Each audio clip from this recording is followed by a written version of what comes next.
আচ্ছা মামা, ওর দিকে খেয়াল রাখিস। হ্যাঁ, আর ভালো থাকিস। আমি 3-4 দিনের ভিতরে চলে আসবো, সমস্যা নেই। আচ্ছা আচ্ছা, সমস্যা নাই, আমি আছি, ওদের খেয়াল রাখবো। কিন্তু তোর কি হয়েছে সেটা বলি না যে। আরে ওইসব কথা বাদ দে, আমি ফিরে আইসা তোরে পরে বলবানে। আচ্ছা ঠিক আছে মামা, পরে বলিস, আমি এখন গেলাম। ওকে, বাই। কি রে মামা, কি অবস্থা তোর? কেমন আছস? এই তো মামা, আলহামদুলিল্লাহ ভালো। মামা, কতদিন পরে গেমে? আচ্ছা, তোর কি হইছে? তুই আমার কিছু কইলি না। না মামা, কিছুই হয় নাই। এই আমি একটু অসুস্থ ছিলাম, তাই আসি নাই। তুই আমার কাছ থেকে কিছু কি লুকাইতেছস? হ্যাঁ। আরে না মামা, তোর কাছ থেকে আবার কি লুকামু? আচ্ছা, তুই যদি অসুস্থ থাকস তাহলে অতদিন অফলাইনে কেন ছিলি? আরে মামা, আমি সত্যি বলতেছি, আমি অসুস্থ ছিলাম। অসুস্থ থাকলে কি মানুষ এতদিন অফলাইনে থাকে?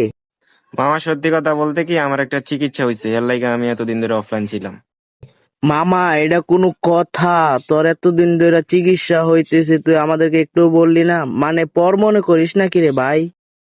আরে না মামা, আমার জন্য তোরা কষ্ট পাবি, এই জন্য আমি কাউরে কিছু বলি নাই, বুঝছস? আর চুপ থাক, কাউরে কিছু বলিস না। আচ্ছা ভাই, যা হইছে সব বাদ দে। এখন কি হইছে?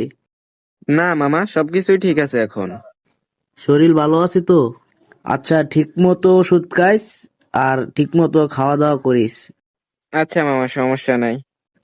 মামা, তুই এতদিন গেমে ছিলি না, তাহলে তোর একটা কথা বলার ছিল। আরে মামা, কি কথা বল। মামা, ওই যে তোর একটা গার্লফ্রেন্ড আছে না, রিয়ামণি?